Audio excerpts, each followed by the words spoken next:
नमस्कार, आप देख रहे हैं द सुगम। जी हाँ, पे से 18 जनवरी और गुरुवार राजस्थान प्रदेश की आज की टॉप एट द रेट 10 बड़ी खबरें। शुरुआत करेंगे देश की आज की सबसे बड़ी खबर के साथ। बड़ी खबर, अब राशन की दुकानों पर मिलेगा पेट्रोल और डीजल। सरकार ने शुरू की खास सुविधा।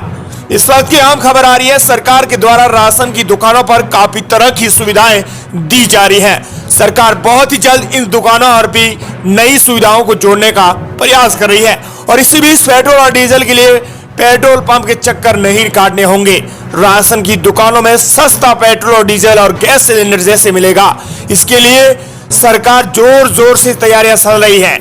जहां अभी तक गेहूं, चावल और बाजरा मिलता रहा है, वहां अब अपनी गाड़ी में पेट्रोल और डीजल भी आसानी से भरा सकेंगे। माना जा रहा है कि राशन की दुकानों पर पेट्रोल जो प्रोडक्ट्स रखने के लिए कंपनियों से मंजूरी मिलने के बाद सेफ्टी के उपाय भी करने होंगे, क्योंकि इसके लिए सबसे जरूरी सेफ्टी है। असल में बीते कुछ दिनों में राशन की दुकान मालिकों की तरफ से शिकायतें की जा रही है। दुकानों के मालिकों का कहना है कि 20 कमीशन काफी कम हो गया है और दुकान मालिक प्रशासन से मदद की जा रही थी। ऐसे में काफी राशन की दुकानों को अन्नपूर्णा केंद्र के रूप में बदला जा रहा है। आने वाले दिनों में लोग गैस सिलेंडर, पेट्रोल और डीजल भी यहाँ से खरीद पाएंगे। पेट्रोल और डीजल भी खरीद पाएंगे। अपने पास की राशन की दुकान से पेट्रोल डीजल के प्रोडक्ट जैसे ले पाएंगे, जिन राशन की दुकानों में ये सामान दिया जाएगा। और इसी बीच एक और बड़ी खबर, रामलला की मूर्ति मंदिर परिसर में पहुंच चुकी है। अयोध्या में राम जी आ रहे हैं। अयोध्या में 16 जनवरी से शुरू हुए प्राण प्रतिष्ठा अनुष्ठान का बुधवार 17 जनवरी को दूसरा दिन था और इसी दूसरे दिन आपको बता दें कि राम मंदिर की जो मेन मूर्ति है वो परिसर के अंदर पहुंच चुकी है, जहां चांदी की मूर्ति को भ्रमण कराया गया है। हम बात कर लेते हैं राजस्थान प्रदेश की आज की टॉप एट द रेट 10 बड़ी खबरों की। प्रदेश की बड़ी खबर, 5000 करोड़ रोड प्रोजेक्ट को मिली मंजूरी। केंद्र के साथ साझेदारी के तहत बनने वाले प्रोजेक्ट पर वित्त मंत्री ने दी शेष मंजूरी। राजस्थान फिलहाल नए टेंडर और वर्क ऑर्डर पर प्रोजेक्ट मंजूरी पर सरकार ने भले ही फिलहाल रोक लगा रखी हो, लेकिन केंद्र सरकार से साझेदारी के साथ बनने वाले प्रोजेक्ट के निर्माण का रास्ता खुल गया है। वित्त मंत्री दिया कुमारी ने इस तरह के 7 कैटेगरी के प्रोजेक्ट्स को मंजूरी दी है। इसमें 5000 करोड़ रुपए के रोड प्रोजेक्ट को मंजूरी दी गई है। वित्त मंत्री ने पीडब्ल्यूडी अधिकारियों के संग बैठक की है और इसी दौरान इसको मंजूरी दी है। वित्त मंत्री ने बताया कि प्रदेश में लगभग 1300 करोड़ की लागत के नेशनल हाईवे बने हैं। 812 करोड़ की लागत के CRIF श्रेणी की सड़कें बनी हैं। 1718 करोड़ लागत की राजस्थान में राज्य उच्च मार्ग की सड़कें बनी हैं। दरअसल अब जो 5000 करोड़ रुपए का बजट जारी किया गया है, इसके तहत प्रदेश के अंदर प्रधानमंत्री ग्राम सड़क योजनाएं नई बनेगी। केंद्र प्रवर्तित योजनाओं के अंतर्गत जारी भवन बनेंगे। रेलवे के साथ कुछ नया निर्माण भी देखने को मिलेगा। वहीं प्रदेश के लिए बड़ी खबर, राजस्थान में 2019 से पहले के वाहन हैं तो हो जाएंगे बंद। राजस्थान में 1.87 वाहनों में लगेगी high security number plate. Rajasthan में 1 अप्रैल 2019 से जो पहले के पंजीकृत पुराने वाहन हैं, उन पर कलर कोडेड स्टिकर सहित हाई सिक्योरिटी नंबर प्लेट लगाने की प्रक्रिया परिवहन विभाग ने शुरू कर दी है। विभाग ने वाहनों के डीलर्स को पुराने वाहनों में high security registration number plate लगाने के लिए अधिकृत किया है। ऐसे में वाहन मालिक ऑनलाइन आवेदन कर नई नंबर प्लेट लगवा सकेंगे। परिवहन विभाग ने इसके लिए विभाग ने एक पोर्टल भी शुरू किया है, जहां वाहन मालिक विभाग की वेबसाइट पर उपलब्ध लिंक के माध्यम से भारतीय ऑटोमोबाइल मैन्युफैक्चरर सोसाइटी की वेबसाइट पर आएंगे।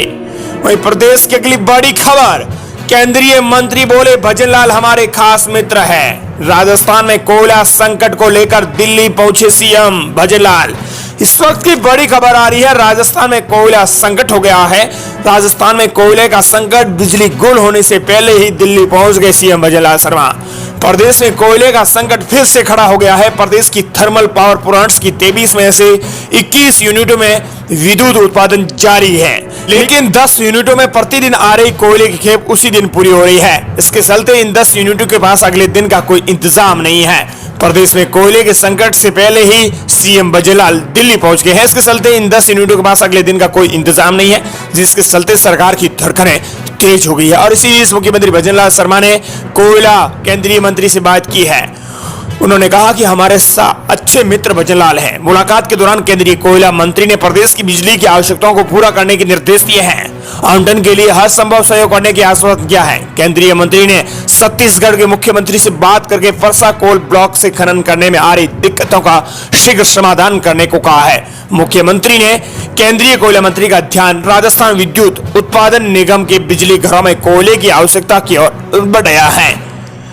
साथ ही उन्होंने कहा कि रबी की आगे सीजन है, इस कारण बिजली की डिमांड बढ़ेगी तो राजस्थान में कोयले की किल्लत भी नहीं आनी चाहिए। आने वाले दिनों में हालात बिगड़ेंगे। प्रदेश की 21 यूनिट में फिलहाल 5800 मेगावाट बिजली का उत्पादन हो रहा है। शेष 13 यूनिट्स में 2 से 4 दिन के लिए कोयला स्टॉक है, बाकी है ही नहीं। ऐसे में आने वाले दिनों में हालात बिगड़ेंगे। वही बात कर लेते हैं, प्रदेश की सबसे अगली बड़ी खबर आ रही है। महेश जोशी को पूछताछ के लिए बुलाएगी ईडी। जल जीवन मिशन घोटाले में सभी को आमने सामने बैठाकर जांच करेंगे अधिकारी। जल जीवन मिशन जेजेएम घोटाले को लेकर ईडी ने पूर्व मंत्री महेश जोशी कांग्रेस नेता हैं, उनको जल्द ही ऑफिस बुलाकर पूछताछ करेगी। इसके अलावा अजमेर के senior engineer Paritosh Gupta, Jagdish Prasad firm का मालिक शिवरतन अग्रवाल जैसे तमाम बड़े अधिकारियों, जल जीवन मिशन घोटाले का मास्टरमाइंड पदम जैन आदि को उनके सामने बैठाकर पूछताछ करेगी। फिलहाल महेश मित्तल फरार है। मंगलवार को महेश जोशी जलदाय विभाग के जिम्मेदार अधिकारियों और ठेकेदारों से ईडी ने 15 घंटे पूछताछ की थी, जहां से एजेंसी 3 बार राजस्थान में 24 से अधिक लोगों से पूछताछ कर चुकी है। करीबन 40,000 करोड़ रुपए के घोटाले में सीएम अशोक गहलोत सरकार के पूर्व मंत्री महेश जोशी इसमें शामिल है। वहीं प्रदेश की बड़ी खबर, राजस्थान में फिर जाटों ने गाड़ दिए पटरी के पास तंबू। बजलाल के घर में ही आंदोलन से सामना। इस वक्त की बड़ी खबर, केंद्र सरकार की ओबीसी लिस्ट में शामिल किए जाने की मांग को लेकर जाटों ने राजस्थान के अंदर मुंबई दिल्ली रेल मार्ग के पास जय चलिए गांव में पड़ाव डाला है। आरक्षण की मांग को लेकर बड़ी संख्या में जाट समुदाय के लोग महापड़ाव में शामिल हुए हैं और जुटान लगातार बढ़ रहा है।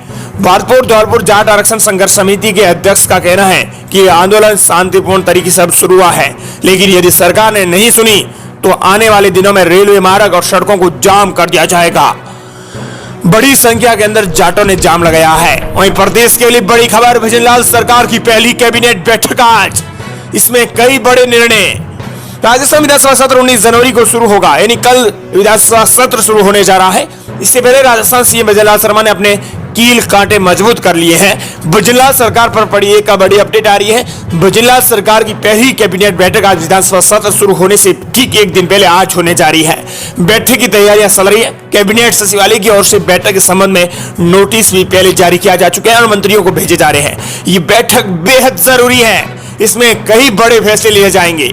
ये बैठक उच्च पद स्तर सूत्रों के मुताबिक बैठक में कांग्रेस सरकार के 6 महीने के निर्णयों की जांच को लेकर भी बड़ा फैसला किया जाएगा।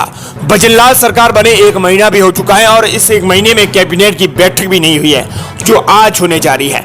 कैबिनेट बैठक की देरी पर कांग्रेस ने सवाल भी खड़े किए थे। कैबिनेट बैठक में नए ऐलान होना संभव है, साथ ही गैस सिलेंडर की जो सब्सिडी है उसकी पहली किस्त है वो जारी होने की संभावना है। अन्नपूर्णा योजना और मुफ्त इलाज जैसे अहम वादों को लेकर इस कैबिनेट बैठक में नए ऐलान किए जाएंगे। बताया जा रहा है कि कैबिनेट की बैठक में इस संकल्प पत्र को सरकारी दस्तावेज के रूप में एक कागज बनाया जाएगा, जिस पर मुख्यमंत्री भजनलाल शर्मा के साथ पूरी कैबिनेट की मंजूरी ली जाएगी। यानी संकल्प पत्र जो भाजपा का था उसे सरकारी डॉक्यूमेंट बना देंगे। इसके साथ ही आपको बता दें कि भजनलाल कैबिनेट की पहली बैठक के अंदर मीसाबंदियों की पेंशन है वो बहाल होने की पूरी प्रबल संभावना है।